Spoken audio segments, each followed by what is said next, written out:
Hello! അങ്ങനെ നമ്മുടെ ഏതോ ജന്മ കൽപ്പനയിൽ ഒടുവിൽ ആ ഒരു അതിഥി എത്തുന്നു. നമ്മുടെ ആകാശ് അവർക്ക് പൂച്ചെണ്ടൊക്കെ കൊടുത്ത് സ്വീകരിക്കുന്നുണ്ട്. പക്ഷെ ആരാണെന്ന് കാണിച്ചിട്ടില്ലാട്ടോ.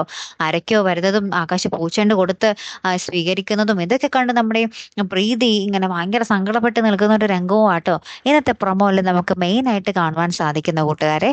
അപ്പുറത്താണെങ്കിൽ നമ്മുടെ ശ്രുതിയും ഇങ്ങനെ എല്ലാവരും കൂടി ഇങ്ങനെ ഫുഡ് കഴിച്ചുകൊണ്ടിരിക്കുമ്പോൾ നമ്മുടെ ശ്രുതി മാത്രം കഴിക്കുന്നില്ല കേട്ടോ. അപ്പൊ നമ്മുടെ അഞ്ജലി ചോദിക്കുന്നുണ്ട്, "എന്താ ശ്രുതി കഴിക്കാത്തതെന്ന്?" ചോദിക്കുമ്പോൾ നമ്മുടെ ശ്രുതി പറയുന്നുണ്ട്, "അശ്വിൻ സാറ് വന്നില്ലല്ലോ, അശ്വിൻ സാറ് വന്നിട്ട് കഴിക്കാം" എന്ന് പറയുന്നുണ്ട്. അപ്പൊ ഇത് കേട്ടപ്പോൾ നമ്മുടെ മനോരമ തുടങ്ങുന്നുണ്ട്, അങ്ങനെ വേണം ഭാര്യമാരായാലും. ഇവിടെ എനിക്കൊരു മരുമകളുണ്ട്, ആര് വന്നാലും വന്നില്ലെങ്കിലും അവൾ ആദ്യം കഴിച്ചോളും എന്നൊക്കെ പറഞ്ഞ് കുത്തുവാക്ക് പറയുവാട്ടോ.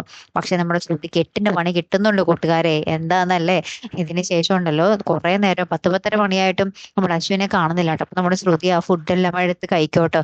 ഇനി അത് ചീത്തയായി പോകണ്ടല്ലോ എന്ന് വിചാരിച്ച്, അശ്വിൻ സാർ കഴിച്ചിട്ടുണ്ടാവും എന്ന് വിചാരിച്ച് നമ്മുടെ ശ്രുതി ആ ഫുഡെല്ലാം കഴിച്ച് തീരുമ്പോ കറക്റ്റ് ആയിട്ട് നമ്മുടെ അശ്വിൻ വന്നിട്ട് "ഫുഡ് എടുത്ത് വെക്ക്" എന്ന് നമ്മുടെ ശ്രുതിയോട് ഓർഡർ ഇടുന്നുണ്ട്. ഇനി എന്തായിരിക്കും അവിടെ സംഭവിക്കാൻ പോകുന്നത് നിങ്ങൾക്ക് ഗസ് ചെയ്യാൻ പറ്റുമോ കൂട്ടുകാരെ? എന്തായാലും നിങ്ങൾക്ക് കാത്തിരുന്ന് തന്നെ കാണുമ്പോൾ അടുത്തൊരു വീഡിയോ വരുന്നത് വരയ്ക്കും. Good bye.